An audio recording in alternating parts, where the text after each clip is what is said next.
Welcome to my YouTube channel. ಇತಿಹಾಸದ 1000 ಪ್ರಶ್ನೆಗಳ ಸರಣಿಯನ್ನು ನಾವಿವತ್ತು ನೋಡೋಣ. ಪ್ರಾಚೀನ ಕಾಲದಿಂದಲೂ ಭಾರತ ಮತ್ತು ಯುರೋಪಿಯನ್ ರಾಷ್ಟ್ರಗಳೊಂದಿಗೆ ಭೂಮಾರ್ಗದ ಮೂಲಕ ವ್ಯಾಪಾರ ನಡೆಯುತ್ತಿತ್ತು. ಭಾರತದಲ್ಲಿರುವ ರೇಷ್ಮೆ ಬಟ್ಟೆ, ಹತ್ತಿ ಬಟ್ಟೆ, ಸಾಂಬಾರು ಪದಾರ್ಥಗಳಾದ ಏಲಕ್ಕಿ, ಲವಂಗ, ಡಾರ್ಜಿಲಿಂಗ್, ಕರಿಮೆಣಸು ಮುಂತಾದವುಗಳಿಗೆ ಯುರೋಪಿನಲ್ಲಿ ಬಹು ಬೇಡಿಕೆ ಇತ್ತು. ಭಾರತದ ಸಾಂಬಾರು ಪದಾರ್ಥಗಳನ್ನು ಯುರೋಪಿಯನ್ ವರ್ತಕರು ತೆಗೆದುಕೊಂಡು ಹೋಗಿ ಯುರೋಪ್ ರಾಷ್ಟ್ರಗಳಲ್ಲಿ ಹೆಚ್ಚಿನ ಬೆಲೆಗೆ ಮಾರಾಟ ಮಾಡಿ ಶ್ರೀಮಂತರಾಗಿದ್ದರು. ಉದಾಹರಣೆಗೆ ಇಟಲಿ, ವಿನ್ನಿಸ್ ಮತ್ತು ಸ್ಪೇನ್. ಸಾಂಬಾರು ಪದಾರ್ಥಗಳ ರಾಜ ಕರಿಮೆಣಸು, ಸಾಂಬಾರು ಪದಾರ್ಥಗಳ ರಾಣಿ ಏಲಕ್ಕಿ. ರಾಜ್ಯ ಬಂದು ಕೇರಳ, ಜಿಲ್ಲೆ ಹಾವೇರಿ, ಕರ್ನಾಟಕದಲ್ಲಿ. ಭಾರತ ಮತ್ತು ಯುರೋಪ್ ರಾಷ್ಟ್ರಗಳ ನಡುವೆ ಕಾನ್ಸ್ಟಾಂಟಿನೋಪಲ್ ನಗರದ ಮೂಲಕ ವ್ಯಾಪಾರ ನಡೆಯುತ್ತಿತ್ತು, ಏಕೆಂದರೆ ಏಷ್ಯಾ ಹಾಗೂ ಯುರೋಪ್ ಖಂಡಗಳ ನಡುವೆ ಇದ್ದ ಏಕೈಕ ಭೂಮಾರ್ಗವಾಗಿತ್ತು. ಕಾನ್ಸ್ಟಾಂಟಿನ್ ನಗರದ ಪ್ರಾಚೀನ ಹೆಸರು ಬೈಜಾಂಟಿಯನ್. ಕಾನ್ಸ್ಟಾಂಟಿನ್ ನಗರದ ಪ್ರಸ್ತುತ ಹೆಸರು ಇಸ್ತಾಂಬುಲ್, ಟರ್ಕಿ. 1453 ಮೇ 29ರಂದು ಆಟೋಮನ್ ಟರ್ಕರ ದೊರೆ 2ನೇ ಮಹಮ್ಮದನು ಕಾನ್ಸ್ಟಾಂಟಿನೋಪಲ್ ನಗರವನ್ನು ವಶಪಡಿಸಿಕೊಂಡನು. ಇದರಿಂದ ಭಾರತ ಮತ್ತು ಯುರೋಪ್ ಖಂಡಗಳ ಮಧ್ಯೆ ನಡೆಯುತ್ತಿದ್ದ ವ್ಯಾಪಾರ ನಿಂತುಹೋಯಿತು. ಇದನ್ನು ಜಾಗತಿಕ ಇತಿಹಾಸದಲ್ಲಿ ಸ್ಥಿತ್ಯಂತರ ಆರಂಭದ ಘಟನೆ ಎಂದು ಕರೆಯುತ್ತಾರೆ. ಇದು ಜಾಗತಿಕವಾಗಿ ಆಧುನಿಕ ಯುಗಕ್ಕೆ ನಾಂದಿ ಹಾಡಿತು. ಭಾರತ ಮತ್ತು ಯುರೋಪ್ ರಾಷ್ಟ್ರಗಳೊಂದಿಗೆ ವ್ಯಾಪಾರ ಆರಂಭಿಸಬೇಕೆಂದರೆ ಜಲಮಾರ್ಗದ ಸಂಶೋಧನೆ ಅಗತ್ಯವಾಗಿತ್ತು. ಭಾರತಕ್ಕೆ ಜಲಮಾರ್ಗವನ್ನು ಕಂಡುಹಿಡಿಯಲು ಪ್ರಯತ್ನಿಸಿದ ಮೊದಲ ಯುರೋಪಿಯನ್ ರಾಷ್ಟ್ರ ಪೋರ್ಚುಗಲ್. ಭಾರತಕ್ಕೆ ಆಗಮಿಸಿದ ಯುರೋಪಿಯನ್ನರು: ಪೋರ್ಚುಗೀಸ್ 1498,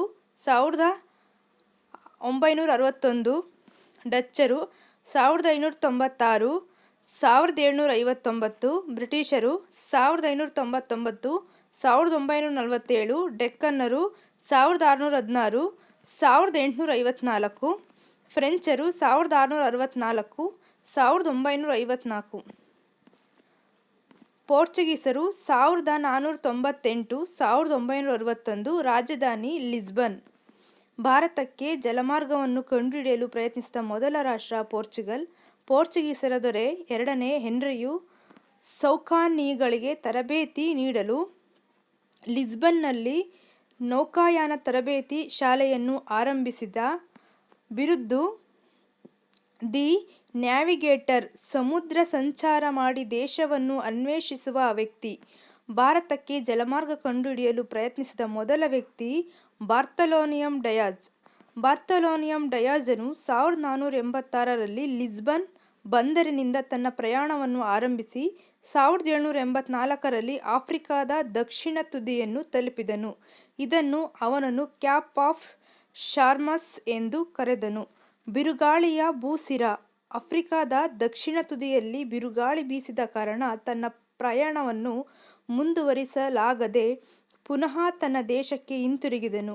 ಪೋರ್ಚುಗೀಸರ ದೊರೆ 2ನೇ ಜಾನನು ಆಫ್ರಿಕಾದ ದಕ್ಷಿಣ ತುದಿಯನ್ನು ಕೇಪ್ ಆಫ್ ಗುಡ್ ಹೋಪ್, ಭರವಸೆಗಳ ಭೂಶಿರ ಎಂದು ಕರೆದನು. 1492ರಲ್ಲಿ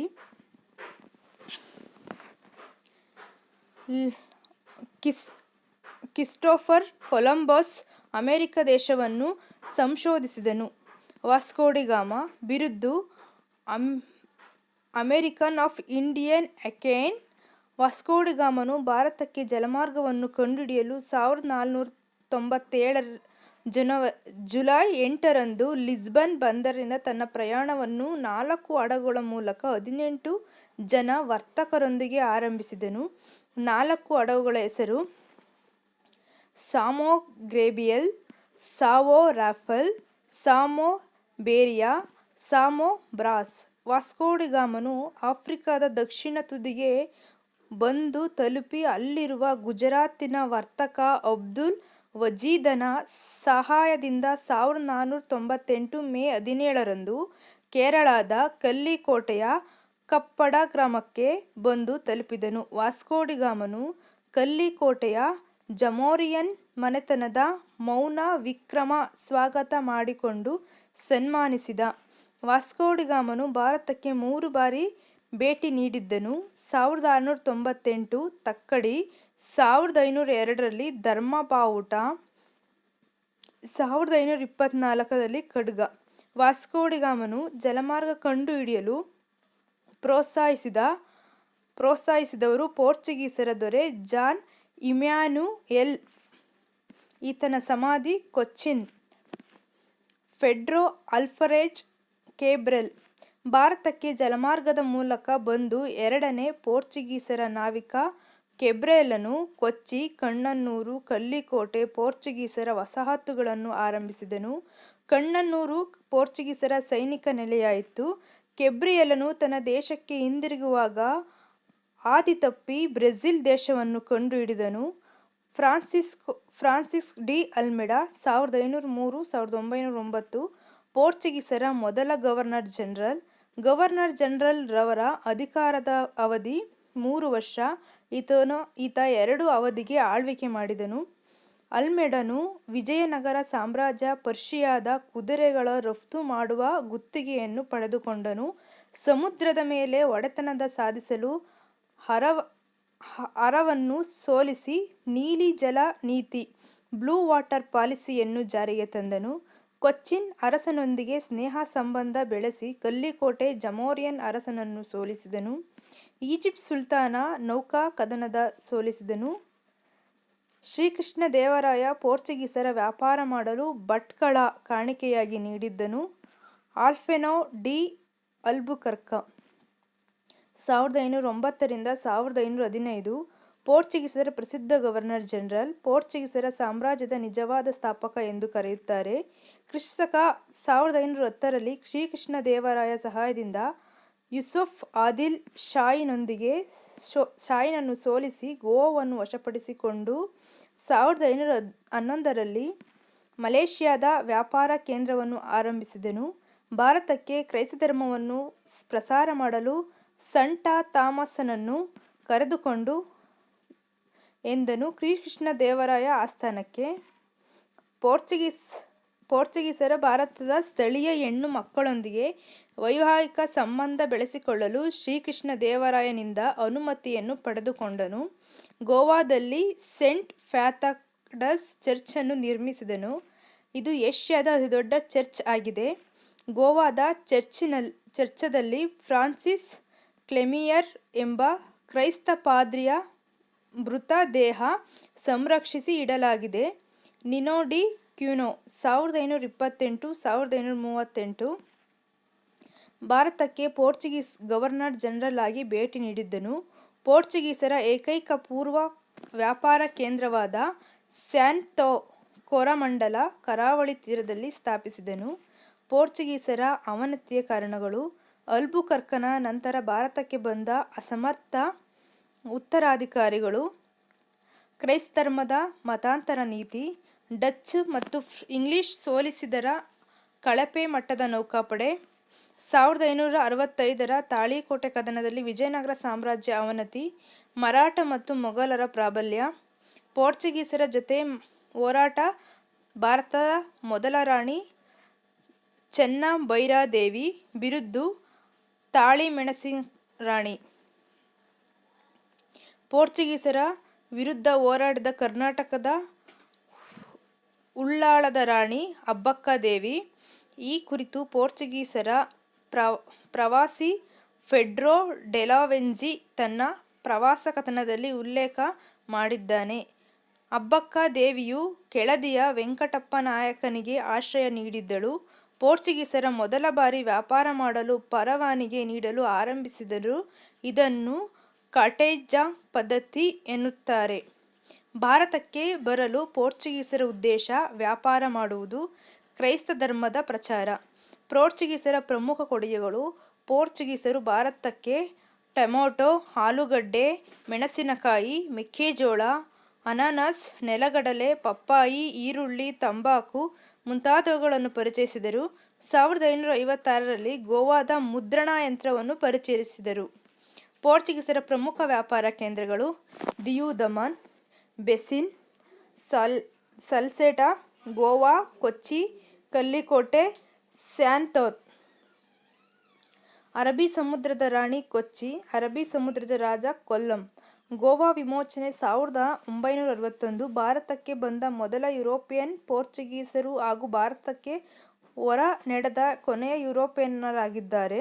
1961ರಲ್ಲಿ ಭಾರತ ಸ್ಪೇನನ್ನು ಆಪರೇಷನ್ ವಿಜಯ ಎಂಬ ಕಾರ್ಯಾಚರಣೆ ಮೂಲಕ ಗೋವಾದಿಂದ ಹೊರಹಾಕಿತು. ಗೋವಾದ ಪಿತಾಮಹ ಟಿ. ಬಿ.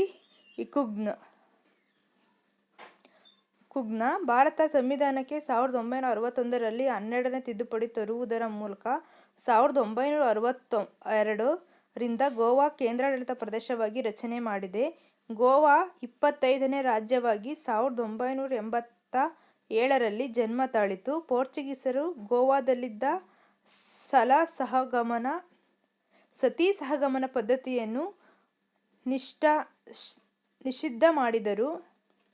ಭಾರತಕ್ಕೆ ಸಂವಿಧಾನದ 44ನೇ ವಿಧಿ ಪ್ರಕಾರ ಏಕರೂಪ ನಾಗರಿಕ ಅಳವಡಿಸಿಕೊಂಡ ಏಕೈಕ ರಾಜ್ಯ ಗೋವಾ. ಎರಡನೇದು ಡಚ್ಚರು. 1596ರಿಂದ 1759 ಭಾರತಕ್ಕೆ ಬಂದ ಎರಡನೇ ಯುರೋಪಿಯನ್ನರು. ಮೂಲತಃ ಹಾಲೆಂಡ್ ದೇಶದವರು. ಪ್ರಸ್ತುತ ಹಾಲೆಂಡ್ನ ಹೆಸರು ನೆದರ್ಲ್ಯಾಂಡ್. ಕ್ರಿಸ್ತ ಶಕ 1587ರಿಂದ ಸ್ಪೇನ್ ದೇಶದ ಡಚ್ಚರ ದೊರೆ ಎರಡನೇ ಫಿಲಿಪನು ಸ್ವತಂತ್ರ ಘೋಷಿಸಿಕೊಂಡನು. ಭಾರತಕ್ಕೆ ಬಂದ ಮೊದಲ ಡಚ್ ವ್ಯಕ್ತಿ ಕಲೇನಿಯಸ್ ಅಟಾಮನ್. 1596 ಡಚ್ ಮೊದಲ ವ್ಯಾಪಾರ ಕೇಂದ್ರ ಮಚಲಿಪಟ್ಟಣ, ಆಂಧ್ರಪ್ರದೇಶ. 1505ರಲ್ಲಿ ಪ್ರಮುಖ ವ್ಯಾಪಾರ ಕೇಂದ್ರಗಳು ಮಚಲಿಪಟ್ಟಣ, ಪಾಲಿಕಾಟ, ಕಾರೈಕಲ್, ನಾಗಪಟ್ಟಣ, ಕೊಚ್ಚಿನ್. ಭಾರತಕ್ಕೆ ಡಚ್ ರಾಜಧಾನಿ ಪುಲಿಕಾಟ. ಕ್ರಿಸ್ತ ಶಕ 1693ರಲ್ಲಿ ಡಚ್ಚರು ಫ್ರೆಂಚರನ್ನು ಸೋಲಿಸಿ ಪಾಂಡಿಚೇರಿಯನ್ನು ವಶಪಡಿಸಿಕೊಂಡರು. ಪುನರ್ ರಿಷಾಮಿಕ್ ಒಪ್ಪಂದದಂತೆ ಪಾಂಡಿಚೇರಿಯನ್ನು ಡಚ್ಚರು ಫ್ರೆಂಚರಿಗೆ ನೀಡಿದರು. ಬಿಂದ್ರ ಕದನ 1759 ಬ್ರಿಟಿಷರು ಮತ್ತು ಡಚ್ಚರು. ಭಾರತಕ್ಕೆ ಬಂದ ಎರಡನೇ ಯುರೋಪಿಯನ್ನರಾದರೂ ಸಹ ಭಾರತದಿಂದ ಹೊರ ನಡೆದ ಯುರೋಪಿಯನ್ನರಾಗಿದ್ದಾರೆ. 1602ರಲ್ಲಿ ಡಚ್ ಈಸ್ಟ್ ಇಂಡಿಯನ್ ಕಂಪನಿ ಸ್ಥಾಪನೆಯಾಯಿತು. ಫ್ರೆಂಚರು 1599 1947 ಇವರು ಮೂರನೆಯವರು. ಭಾರತಕ್ಕೆ ಬಂದ ಮೂರನೇ ಯುರೋಪಿಯನ್ನರಾಗಿದ್ದಾರೆ. ಭಾರತಕ್ಕೆ ಬಂದ ಬ್ರಿಟಿಷರ ಮೊದಲ ವ್ಯಕ್ತಿ ಜಾನ್ ಮಿಲ್ಟನ್ ಹಾಲ್. 1599 ಕ್ರಿಸ್ತ ಶಕ 1578ರಲ್ಲಿ ಇಂಗ್ಲೆಂಡ್ನ ನಾವಿಕ ಡಕ್ಕನ್ ವಿಶ್ವವನ್ನು ಪರ್ಯಟನೆ ಮಾಡಿ ಒಂದು ಸುತ್ತು ಹಾಕಿದ್ದನು. ವಿಶ್ವವನ್ನು ಸುತ್ತಿ ಹಾಕಿದ ಮೊದಲ ವ್ಯಕ್ತಿ ಮೆಗಲೆನ್. ಭಾರತಕ್ಕೆ ಬಂದ ಮೊದಲ ಬ್ರಿಟಿಷ್ ಹಡಗು ರೆಡ್ ಡ್ರ್ಯಾಗನ್. ಕ್ರಿಸ್ತ ಶಕ 1600 ಡಿಸೆಂಬರ್ 31ರಲ್ಲಿ ಬ್ರಿಟಿಷರ ಈಸ್ಟ್ ಇಂಡಿಯನ್ ಕಂಪನಿ ಸ್ಥಾಪನೆ. ಇದನ್ನು ಜಾನ್ ಕಂಪನಿ ಎಂದು ಸಹ ಕರೆಯುತ್ತಾರೆ. ಇದರ ಮೊದಲ governor Thomas Smith. East Indian ಕಂಪನಿಗೆ ಭಾರತದಲ್ಲಿ 15 ವರ್ಷ ವ್ಯಾಪಾರ ಮಾಡಲು ಬ್ರಿಟನ್ನಿನ ರಾಣಿ 1ನೇ ರಾಣಿ ಎಲಿಜಬೆತ್ತಳು ಪರವಾನಗಿ ನೀಡಿದ್ದಳು.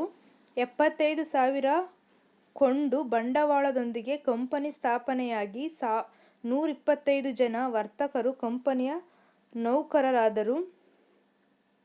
ಈಸ್ಟ್ ಇಂಡಿಯನ್ ಕಂಪನಿ ರಾಯಭಾರಿ ಕ್ರಿಸ್ತ ಶಕ 1608ರಲ್ಲಿ ಜಹಾಂಗೀರ್ ಆಸ್ಥಾನಕ್ಕೆ ಭೇಟಿ ನೀಡಿ ಬ್ರಿಟಿಷ್ ಮೊದಲ ವ್ಯಕ್ತಿ ವಿಲಿಯಂ ಆಕ್ಸಿನ್. ಆದರೆ ಜಹಾಂಗೀರನು ವಸಾಹತು ಸ್ಥಾಪಿಸಲು ಅನುಮತಿ ನೀಡಲಿಲ್ಲ. ಕ್ರಿಸ್ತ ಶಕ 1602ರಲ್ಲಿ ಬ್ರಿಟಿಷರು ಅಧಿಕಾರ ಕ್ಯಾಪ್ಟನ್ ವೆಸ್ಟನ್ನನು ಪೋರ್ಚುಗೀಸರನ್ನು ಸಾಲ್ವಿ ಕದನದಲ್ಲಿ ಸೋಲಿಸಿದನು. ಬ್ರಿಟಿಷರ ಮೊದಲ ವ್ಯಾಪಾರ ಕೇಂದ್ರ ಸೂರತ್. 1613 1615ರಲ್ಲಿ ಜಹಾಂಗೀರ್ ಆಸ್ಥಾನಕ್ಕೆ ಭೇಟಿ ನೀಡಿದ ಬ್ರಿಟಿಷನ ಎರಡನೇ ರಾಯಭಾರಿ ಥಾಮಸ್ ರೋನು 100 ಜಹಾನಳಿ ಸಹಾಯದಿಂದ ವ್ಯಾಪಾರದ ಅನುಮತಿಯನ್ನು ಪಡೆದುಕೊಂಡನು. ಬ್ರಿಟಿಷರ ಪ್ರಮುಖ ವ್ಯಾಪಾರ ಕೇಂದ್ರಗಳು ಸೂರತ್, ಕೋಲ್ಕತಾ, ಬಾಂಬೆ, ಬ್ರೋಚ್ ಮತ್ತು ಬರೋಡಾ. ಬ್ರಿಟಿಷ್ ಪ್ರಮುಖ ಪ್ರೆಸಿಡೆನ್ಸಿ ನಗರ ಮದ್ರಾಸ್, ಕಲ್ಕತ್ತಾ, ಮುಂಬೈ. ಮದ್ರಾಸ್ ಸ್ಥಾಪನೆ ಫ್ರಾನ್ಸಿಸ್ ಡೇ. ಬ್ರಿಟಿಷ್ ಭಾರತದ ಕಟ್ಟಿದ ಮೊದಲ ಕೋಟೆ ಸೇಂಟ್ ಜಾರ್ಜ್ ಕೋಟೆ. ಮದ್ರಾಸ್ನಲ್ಲಿ ಬ್ರಿಟಿಷರು ಸೇಂಟ್ ಡೇವಿಸ್ ಕೋಟೆ ನಿರ್ಮಿಸಿದರು. ಭಾರತದ ಮೊದಲ ಮುನ್ಸಿಪಾಲಿಟಿ 4ನೇ ಜಗತ್ತಿನ ಎರಡನೇ ಮದ್ರಾಸ್ 1688 ಸೆಪ್ಟೆಂಬರ್ 28ರಂದು ತನ್ನ ಕಾರ್ಯ ಆರಂಭಿಸಿತು. ಕಲ್ಕತ್ತಾ ಸ್ಥಾಪಕರು ಜಾನ್ ಬೌರನಾಕ್. ಕಲ್ಕತ್ತಾ ನಗರವು ಹೂಗ್ಲಿ ನದಿಯ ದಂಡೆಯ ಮೇಲಿದೆ. ಕಲ್ಕತ್ತಾ ನಗರವನ್ನು 3 ಗ್ರಾಮಗಳು ಒಂದುಗೂಡಿಸಿ ನಿರ್ಮಿಸಲಾಗಿದೆ. ಸುತ್ತನಾಲೆ, ಕ್ಯಾಲಿಕಟ್, ಗೋವಿಂದಪುರ. ಕಲ್ಕತ್ತಾ ಬ್ರಿಟಿಷ್ ರಾಜಧಾನಿಯಾಯಿತು 1911. ಎರಡನೇ ಲಾರ್ಡ್ ಆರ್ಡಿಂಜನು ಕಲ್ಕತ್ತಾದ ದೆಹಲಿಗೆ ರಾಜಧಾನಿಯನ್ನು ವರ್ಗಾಯಿಸಿದನು. ಕಲ್ಕತ್ತಾದಲ್ಲಿರುವ ಕೋರ್ಟ್ ಬಾಂಬೆ 1720. ಬಾಂಬೆ ಪೋರ್ಚುಗೀಸ್ ಆಡಳಿತಕ್ಕೆ ಒಳಪಟ್ಟಿತು. ಬ್ರಿಟಿಷರ ರಾಜಕುಮಾರ ಎರಡನೇ ಚಾರ್ಲ್ಸನು ಪೋರ್ಚುಗೀಸರ ರಾಜಕುಮಾರಿ ಕ್ಯಾಥರೀನಳನ್ನು ಮದುವೆಯಾದನು. ವರದಕ್ಷಿಣೆಯಾಗಿ ಬಾಂಬೆ ನಗರವನ್ನು ಬ್ರಿಟಿಷರಿಗೆ ಅಧೀನಕ್ಕೆ ಒಳಪಟ್ಟಿತು. ಎರಡನೇ ಚಾರ್ಲ್ಸನು ವಾರ್ಷಿಕ 10 ಪೌಂಡ್ ಬೆಲೆಗೆ ಬಾಂಬೆಯನ್ನು ಈಸ್ಟ್ ಇಂಡಿಯಾ ಕಂಪನಿಗೆ ಗುತ್ತಿಗೆಯಾಗಿ ನೀಡಿದ್ದನು. ಜಾನ್ ಸೆರಮನ್ ಆಯೋಗ 1715.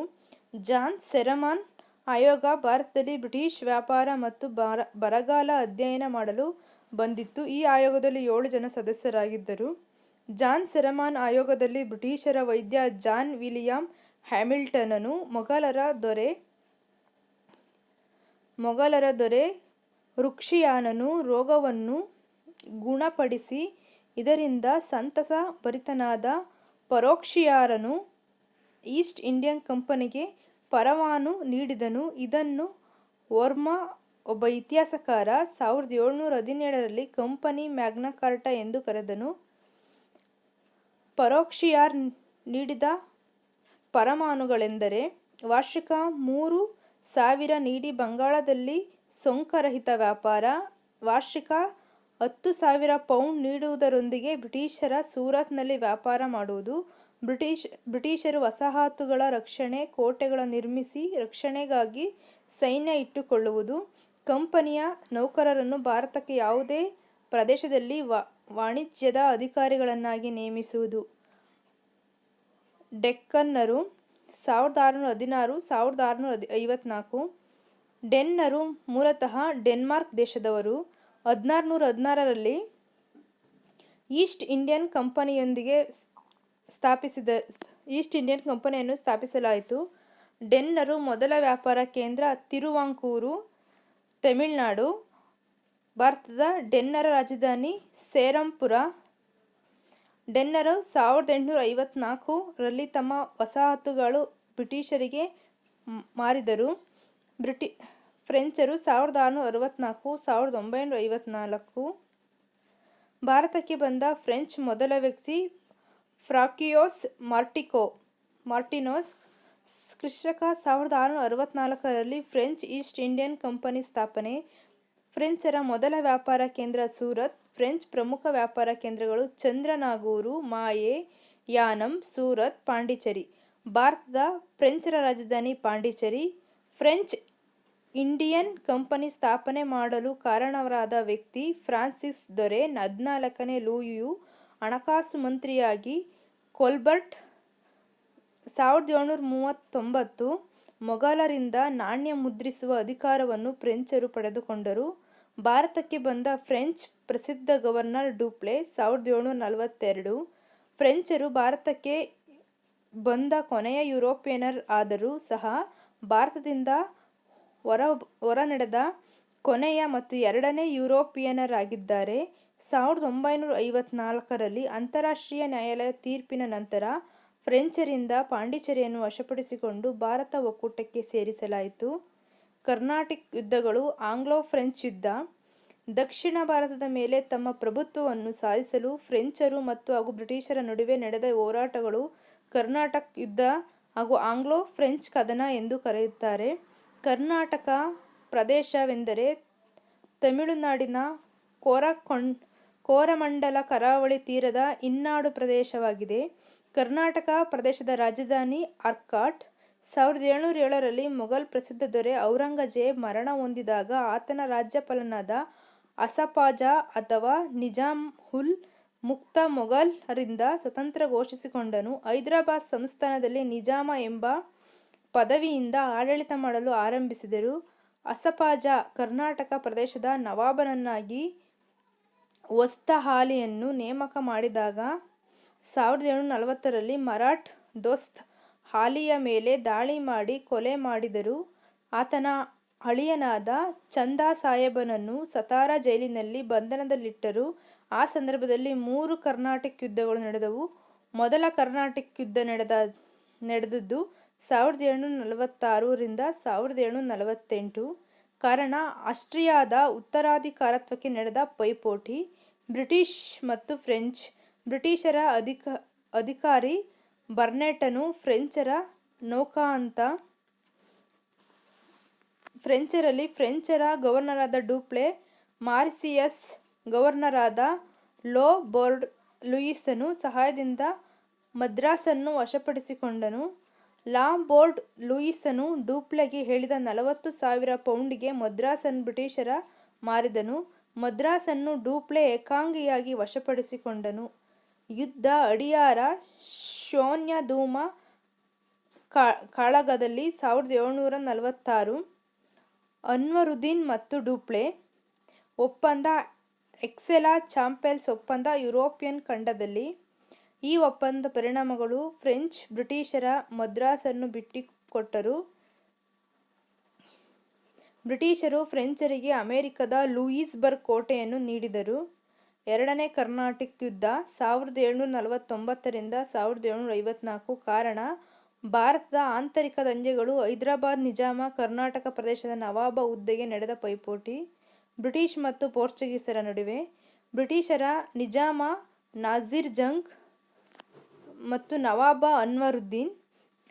ಫ್ರೆಂಚರ ನಿಜಾಮ ಹುದ್ದೆ ಮುಜಾಫರ್ ಮತ್ತು ನವಾಬ ಚಂದಾ ಸಾಹೇಬ್. ಯುದ್ಧ ಅಂಬೋರ ಕಾಳಗ 1749. ಅನ್ವರುದ್ದೀನ್ ಮತ್ತು ಚಂದಾ ಸಾಹೇಬ ರಾಬರ್ಟ್ ಕ್ಲೈವ್ ಮತ್ತು ಡೂಪ್ಲೆ.